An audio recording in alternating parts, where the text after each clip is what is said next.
ప్రస్తుతం మనతో పాటు ప్రముఖ ఆధ్యాత్మికవేత్త, జ్యోతిష్య వాస్తు పండితులు, లలితాదేవి ఉపాసకులు బ్రహ్మశ్రీ నానాజీ పట్నాయక్ గారు ఉన్నారు. గురువుగారితో మాట్లాడేద్దాం. నమస్కారం గురుగారు. శ్రీమాత్రే నమః. గురుగారు, నక్షత్రాల సిరీస్ మనం స్టార్ట్ చేయడం జరిగింది. ఈ రోజు మనం హస్త నక్షత్రం గురించి మాట్లాడదాం. ఏంటి దీని యొక్క స్పెషాలిటీ, సహసిద్ధ లక్షణాలు ఎలా ఉంటాయి, ఈ నక్షత్రంలో పుట్టిన వారు ఓవరాల్ గా వీళ్ళ జీవితం ఎలా ఉండబోతుంది, ఎలాంటి జాగ్రత్తలు తీసుకోవాలి లైఫ్ లో, పూర్తి వివరాలు అండి. హస్త నక్షత్రానికి అధిపతి చంద్రుడు. ఈ నక్షత్రం పూర్తిగా కన్యా రాశిలో ఉంటుంది. ఈ 4 పాదాలకి రకరకాల లక్షణాలు ఉంటాయి. వీళ్ళ అంటే లుక్ దగ్గర నుంచి ఎవ్రీథింగ్. అయితే ఈ విషయాలు చెప్తుంది నేనైనప్పటికీ కూడా చెప్పిస్తుంది సాక్షాత్ లలిత అమ్మవారిగా భావిస్తూ, ఫస్ట్ ఆఫ్ ఆల్ ఏంటంటే హస్త నక్షత్రం అంటేనే క్లెవర్, చాలా ఫాస్ట్గా ఉంటుందండి వీళ్ళ ఆలోచన విధానం. ఇంకా వీళ్ళకి పంచమం పాడైతే చెప్పలేం, కానీ 99% of people is very smart. ఎక్కడ ఎలాగ లాజిక్ని అప్లై చేసి ఎవరితో ఎలా మాట్లాడి తీసుకురావాలి, ఎక్కడ కూడా హస్త నక్షత్రం వాళ్ళు కామ్గా కూర్చుంటారు, అసలు మాట్లాడరు అనేటువంటిది ఉండదు. వాళ్ళ ఫ్లో అలా ఉంటుంది. హస్త నక్షత్రం యొక్క ఫ్లో ఆ రకంగా ఉంటుంది. ఇతనికి, ఈ జాతకుడికి, వీళ్ళ మదర్కి ఇద్దరికి కూడా బిజినెస్ ఆలోచనలు ఎక్కువగా ఉంటాయి చెప్పాలంటే, బిజినెస్ ఆలోచనలు. అలాగే హస్త నక్షత్రానికి అధిపతి చంద్రుడు అయినందుకు, ఇది కూడా చంద్రుడు వెళ్ళి చంద్ర నక్షత్రం మీద ఉన్నందుకు కొంచెం మానసికంగా ఉండేటువంటి కొన్ని మాత్రం కొంచెం మనసులో ఏదైనా వచ్చిందంటే అది కొంచెం ఊగిసలాడుతూ ఉంటుంది. అది మాత్రం ఖచ్చితంగా ఉంటుంది. కాకపోతే వీళ్ళు మంచిగా ఉంటే నిజంగానే మంచిగా ఉంటారు. కొంచెం అవతల వాళ్ళని వీళ్ళు కనుక నమ్మట్లేదు అంటే వాళ్ళు మోసం చేసేస్తారు. వాడు మనల్ని ఏమైనా మోసం చేస్తాడు, వాడు నమ్మకమైన వ్యక్తి కాదు అంటే వాడు మోసం చేసేదాకా మనం వెయిట్ చేయడం ఎందుకు? అయితే ఇది ఎప్పుడు జరుగుతుంది, అందరి విషయంలో జరుగుతుందా అంటే పర్టికులర్గా దీనికి రాహు ప్రభావం ఉండాలి. రాహు ప్రభావం ఉంటే కానీ అంత తెలివితేటలు అవతల వాడిని మోసం చేయడం అంటే మామూలు విషయం కాదు. కేవలం హస్త నక్షత్రంలో పుట్టామండి, అవతలవాడు మోసం చేయకుండా ఈ వ్యక్తి మోసం చేసి బయటపడిపోతాడు, మోసపోవడం ఇష్టం ఉండదు అంటే కాదు. బట్ కాకపోతే ఏంటంటే ఇక్కడ ఈ హస్త నక్షత్రానికి ఉండేటువంటి గొప్ప లక్షణం ఏంటంటే వాగ్దాటి, బాగా తెలివిగా ఆలోచించడం, ఫాస్ట్గా ఆలోచించడం, ప్రతి చిన్న విషయాన్ని ఇన్ డీటెయిల్గా అబ్జర్వ్ చేయడం.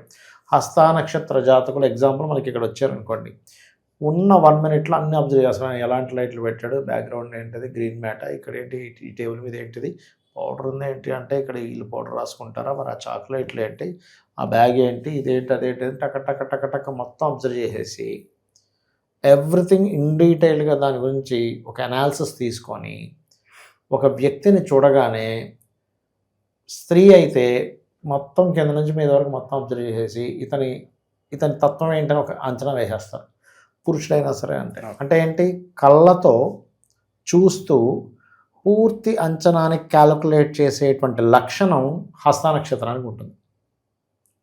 ఓకే, అయితే ఈ హస్త నక్షత్రం 4 పాదాల్లో కూడా మొదటి పాదం ఏదైతే ఉందో, ఈ మొదటి పాదం కొంచెం ఎమోషన్ అంటే కొంచెం కోప స్వభావం కూడా ఎక్కువగా ఉంటుంది వీళ్ళకి. అంటే తెలివితేటలు ప్లస్ అథారిటీ, లీడర్షిప్ క్వాలిటీస్ కూడా ఉంటాయి. రెండో పాదం దగ్గరికి వచ్చేసరికి ఫుడ్ మీద ఎక్కువ ఇంట్రెస్ట్, ఫుడ్ ప్రియులు.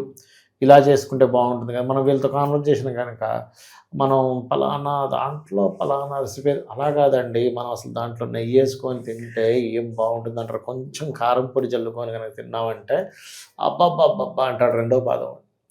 మూడో పాదం వాళ్ళు కనుక చూస్తే కంప్లీట్ బిజినెస్ మైండ్. 4వ పాదం వాళ్ళు కాస్త ఎక్కువ ఉదార స్వభావం కలిగి ఉంటారు, స్పిరిచువల్ నేచర్ కూడా కలిగి ఉంటారు. మరి హస్త నక్షత్రం వాళ్ళకి స్పిరిచువల్గా ఉండదా అంటే ఉంటుంది, కానీ ఎవ్రీథింగ్ ఈజ్ క్యాలిక్యులేటెడ్. హస్త నక్షత్రం అంటే ప్రతిదీ లెక్క కట్టాలి. వీళ్ళు మనిషిని చూస్తే లెక్క కడతారు. ఒక మనిషి మాట్లాడుతుంటే ఆ మాటలో ఎంతవరకు నిజం ఉంది, అబద్ధం ఉంది. ఒక వ్యక్తితో కాన్వర్జేషన్ చేసేటప్పుడు ఎంతవరకు మాట్లాడాలి, మాట్లాడకూడదు. అవసరం వస్తే వీళ్ళ పేరు కూడా తప్పు చెప్పేస్తారు ఒక్కోసారి. అంటే అమ్మో వీడితో ప్రమాదము, వీడికి మన పేరు చెప్పడం కూడా ప్రమాదము అని భావించితే వెంటనే, ఎందుకంటే అలర్ట్నెస్ ఎక్కువగా ఉంటుంది. వీళ్ళు చెడ్డవారు నేను చెప్పట్లే, వీళ్ళంతా అలర్ట్గా ఉంటారు. ఇప్పుడు అమాయకంగా అన్నీ చెప్పేసి దొరికిపోవడం కంటే కూడా వీడితో ఎంత మాట్లాడాలో అంత మాట్లాడదాం, ఇప్పుడు తప్పే ఉంది. నేను వాడికి ఏం అన్యాయం చేయట్లేదు, ఇప్పుడు నేను వాడికి దొరికిపోవడం ఎందుకు, నేను చెప్పేసి అన్నీ చెప్పేసి ఓపెన్ అయిపోవడం ఎందుకు, ఓపెన్ అవ్వాల్సిన అవసరం లేదు అని అనుకునేటువంటి మోస్ట్ అలర్ట్నెస్ ఉండేటువంటి నక్షత్రం ఏదైనా ఉంది అంటే అది హస్త నక్షత్రం, గుర్తుపెట్టుకోండి. వీరికి ఫైనాన్స్ అనేటువంటిది సర్వసాధారణంగా వీళ్ళల్లో చాలామందికి లెక్కలు కట్టడము, మార్కెటింగ్ రిలేటెడ్, ఫైనాన్స్ ఇవ్వడం, ఫైనాన్స్ తిప్పడము, ఇవి బాగా ఇంట్రెస్ట్ ఉంటుంది. ఏదైనా ఒక సైడ్ బిజినెస్ చేయడము, లేకపోతే డైలీ వేజ్కి ధనం ఇవ్వడము, అట్లాగే వీళ్ళకి సర్వసాధారణంగా ఏంటంటే మనీ లెక్క పెట్టడం అంటే బాగా ఇంట్రెస్ట్ ఉంటుంది. పలానా వ్యక్తికి డబ్బులు వడ్డీ తెచ్చుకోవడం అంటే అదొక సరదా అనమాట సర్వసాధారణంగా హస్త నక్షత్రం వారికి. అయితే వీళ్ళు ఎక్కువగా ఎవరిని ఆరాధిస్తే వీళ్ళకి ధనయోగం బాగుంటుంది అంటే లక్ష్మీ అమ్మవారిని ఆరాధిస్తూ ఉండాలి. వీళ్ళు మెడిటేషన్లో వీలైనంత మటుకు రాజరాజేశ్వరి అమ్మవారిని ఎక్కువగా ఆరాధిస్తే మంచిది మెడిటేషన్ పరంగా. అయితే హస్త నక్షత్ర జాతకులకి తమ్ముళ్ళతో, చెల్లెళ్ళతో లేదా కన్యా రాశిలో కానీ కన్యా లగ్నంలో కానీ పుట్టినప్పుడు వీళ్ళకి రుణం అనేటువంటిది తమ్ముళ్ళు, చెల్లెళ్ళు, సిబ్లింగ్ వరుస వాళ్ళ వల్లే కొంత రుణం ఉంటుంది వీళ్ళకి. అంటే వాళ్ళ వల్లే కొంత స్ట్రెస్ అవ్వడము, అందులో ఖచ్చితంగా సిబ్లింగ్స్లో ఆడపిల్లలు ఉండడము, ఒకవేళ మగపిల్లలు ఉంటే వాళ్ళతో ఏదైనా కొంత డిస్టర్బ్ అవ్వడం లాంటివి ఉంటూ ఉంటాయి. వీళ్ళకు ఉండేటువంటి ఈ హస్త నక్షత్రం కానీ కన్యా రాశిలో కానీ పుట్టిన వారికి వీళ్ళ యొక్క జీవిత భాగస్వామి యొక్క గైడింగ్ చాలా బాగుంటుంది. వివాహం సంబంధించిన విషయంలో కొంత స్ట్రెస్ ఏర్పడి దాని తర్వాత వివాహం అనేటువంటిది ఏర్పడుతుంది. అదేవిధంగా వీళ్ళ యొక్క వర్క్లో ఖచ్చితంగా వీళ్ళకి అంటే ఒక స్పిరిచువల్ లైన్లో ఉన్నాం అనుకోండి, జ్యోతిషం కనెక్టివిటీకి టచ్ ఉంటుంది. ఒక ఆఫీసులోకి జాబ్ చేస్తున్నాం, అక్కడ వీళ్ళు ఫుడ్ సంబంధించింది కానీ లేకపోతే అకౌంట్స్ సంబంధించింది కానీ ఖచ్చితంగా ఉంటుంది. లేకపోతే ఇంకోటి ఏదైనా చేస్తున్నాం అంటే ఈ సెక్టార్స్తో వీళ్ళ కనెక్టివిటీ ఉంటుంది కంప్లీట్గా. ఈ కనెక్టివిటీ లేకుండా వీళ్ళ లైఫ్ అనేటువంటిది ఉండదు, గుర్తుపెట్టుకోండి. అలాగే మరొక విషయం ఏంటంటే ఇక్కడ ఈ యొక్క కన్యవారికి అంటే ఈ హస్త నక్షత్ర జాతకులకి పంచమ షష్టమాధిపతులు శని అవుతున్నాడు కాబట్టి వీళ్ళ యొక్క సంతానానికి ఈ ఎడ్యుకేషన్ రిలేటెడ్ సంబంధించిన విషయంలో ఏదైనా ఆధ్యాత్మిక సంబంధించిన ఎడ్యుకేషన్ నేర్పాలనే ఆలోచన ఎక్కువగా ఉండడము, ఇందులో పురోహితులు ఉంటే ఖచ్చితంగా వేద సంబంధించిన నేర్చుకోవాలనే ఆసక్తి ఎక్కువగా ఉన్నటువంటి వారు, కొంచెం ఫ్లో కూడా బాగుండడము, వీళ్ళ వాయిస్లో కూడా కొంచెం అంటే ఒక వాయిస్ మాడ్యులేషన్ ఏదైతే ఉంటుందో కొంచెం గంభీరంగా వస్తుంది హస్త నక్షత్రం. అంటే పీల గొంతు అసలు పెద్దగా అసలు అట్రాక్టివ్గా అలా ఉండదు, అట్రాక్టివ్ వాయిస్ ఉంటుంది. 90% ఆఫ్ పీపుల్ ఎవరికి ఉంటుంది పీల గొంతు అంటే సెకండ్ లాడ్ థర్డ్ లాడ్ పాడవుతారు. ఇక్కడ ఏంటంటే ఇప్పుడు చెప్తాను చూడండి, ఇప్పుడు ఎగ్జాంపుల్ ఒక విత్తనం వేసాం, మామిడి విత్తనం వేస్తున్నాం, మామిడి చెట్లు వస్తున్నాయి. కానీ కొన్ని చెట్లు అదే విత్తనం వేసినా రాదు ఒక్కోసారి. ఎందుకు రాలేదంటే విత్తనంలో ఏదో దోషం ఉంది, పళ్ళు తక్కువ రావడం, ఏదో ఎదిగింది కానీ ఒక పండు కూడా ఇవ్వడం జరుగుతుంది కొన్నిసార్లు. టీటీ ఇంజెక్షన్ కూడా అందరికీ సరిపోదు, కొంతమందికి వికటిస్తుంది. అలా ఏంటంటే 1,00,000లో ఒక కేసు రివర్స్ కూడా అవుతాయి. అవి ఎప్పుడు జరుగుతాయి అట్లాగా అంటే వీళ్ళకి సంతానం విషయంలో కానీ ఏదైనా ఇబ్బంది ఎప్పుడు జరుగుతుంది అంటే వీళ్ళ శని పాడైనప్పుడు జరుగుతుంది. అంటే హస్త నక్షత్రం వాళ్ళకి శాటర్న్ కనుక పాడైతే సంతానం మీద ఎఫెక్ట్ ఉంటుంది. వీళ్ళకు ఉండేటువంటి ముఖ్యమైనటువంటి అనుమానాల వల్ల మిత్రులు శత్రువులు కూడా అయిపోతుంటారు ఒక్కోసారి. అంటే వీళ్ళ పట్టాన్ని తొందరగా నమ్మరు ఎవరిని, ఎందుకంటే వీళ్ళ లైఫ్లో అలాంటి దెబ్బలు తగులుతాయి. ఎలా అంటే ఇప్పుడు ఒక వ్యక్తి ఎందుకు నమ్మాలంటే సహజంగా బుద్ధి ఎలా ఉంటుంది, లేకపోతే లైఫ్లో ఒక ఏజ్లో ఉన్నప్పుడు ప్రతి ఒక్కరు మోసం చేశారనుకోండి వీళ్ళని, ఇంకా అక్కడి నుంచి ఎలా ఉంటుందంటే అమ్మో ఎవరికి ఏది చెప్పకూడదురా బాబు, చెప్తే మోసం చేస్తున్నారు కాబట్టి మన అవతల మోసం చేస్తారనగా మనమే ముందు అలర్ట్గా ఉండడం మంచిది.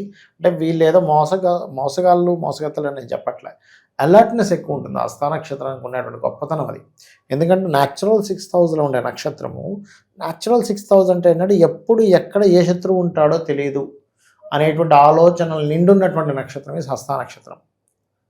ఓకే, అట్లాగే వీళ్ళు కనుక చంద్రుడు బాగున్నాడు, వీళ్ళకి ఫుడ్లో బాగా రాణిస్తారు చంద్రుడు బాగుంటే. ఇక్కడ చంద్రుడు ఎలా ఉన్నాడని చెక్ చేసుకోవాలి. పాపకత్తెల్లో ఉన్నాడా, శుభకత్తెల్లో ఉన్నాడా, ఏ నక్షత్రాల్లో ఉన్నాడు, మనకు నవాంశలో ఉండేటువంటి బలం ఎలా ఉంది, దిగ్బలాలు ఎలా చెందున్నాయి, అది ఉండేటువంటి నక్షత్రాధిపతి ఎలా ఉన్నాడు, ఇన్ని చెక్ చేసుకోవాలి. మూన్ బాగున్నాడా లేదా అని మనం నిర్ధారణ చేసేటప్పుడు. ఓకే, ఇక అదేవిధంగా సర్వసాధారణంగా వీళ్ళకి ఏంటంటే వైట్ కలర్స్, ఎందుకంటే హస్త నక్షత్రానికి అధిపతి చంద్రుడు కాబట్టి ప్రశాంతతనిస్తుంది. అండ్ అదేవిధంగా వీళ్ళకి సోమవారాలు బాగా కలిసి వస్తాయి చెప్పాలంటే. కాకపోతే ఎప్పుడు కూడా కలర్ కానీ రత్నం కానీ, ఇప్పుడు కామన్గా హస్త నక్షత్రం అనగానే మనకి ముత్యం పెట్టేసుకుంటారు. అయితే ఎప్పుడైనా సరే రత్నధారణ చేసేటప్పుడు ముత్యము చూపుడు వేలుకు కానీ ఉంగరం వేలుకు కానీ పెట్టుకోవచ్చు. స్త్రీలైతే ఎడం చేయి, పురుషులైతే కుడి చేయికి పెట్టుకోవాలి. అయితే ఈ ముత్యము విషయంలో ఒకటే గుర్తుపెట్టుకోవాలి, చంద్రుడు బాగుంటే ఇంకేం చూసుకోకుండా పెట్టుకోవచ్చు హస్త నక్షత్రం ముత్యం. కానీ అసలు ఆ చంద్రుడు ఏ లగ్నానికి ఏమయ్యాడనేది చూసుకోవాలి. ఇప్పుడు ఎగ్జాంపుల్ సింహలగ్నంలో పుట్టారు, హస్తా నక్షత్రమే. అప్పుడు ఏమవుతుంది, రెండో అధిపతి వ్యయాధిపతి 2 ఇక్కడ పెట్టుకుంటే ఏమవుతుంది, విదేశాలకు వెళ్ళి ధనం సంపాదించడానికి తోడ్పడుతుంది అక్కడ చంద్రుడిది పెట్టుకుంటే. అంతేగాని అన్నిటికీ యోగించదు. నేను యుఎస్ వెళ్దాం అనుకుంటున్నానంటే అవుతుందంటే అప్పుడు నువ్వు ముత్యం పెట్టుకోమని చెప్పాలి. వ్యయాధిపతి కదండి, అంటే వ్యయాధిపతి 2లో ఉన్నాడు, ధనస్థానంలో ఉన్నాడు. ఏమంటే విదేశాలు, విదేశీ కారకుడు ధనస్థానంతో కనెక్టివిటీ అయ్యాడు కాబట్టి అక్కడ ఇస్తుంది యోగం.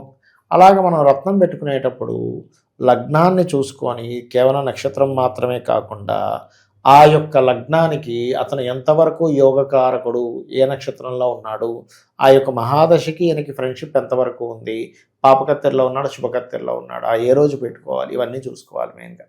అలా చూసుకొని వీళ్ళు ఎక్కువగా వెంకటేశ్వర స్వామి అమ్మవారి యొక్క ఆరాధన కనుక చేసుకుంటూ ఉంటే ఖచ్చితంగా వీళ్ళకి బాగుంటుంది.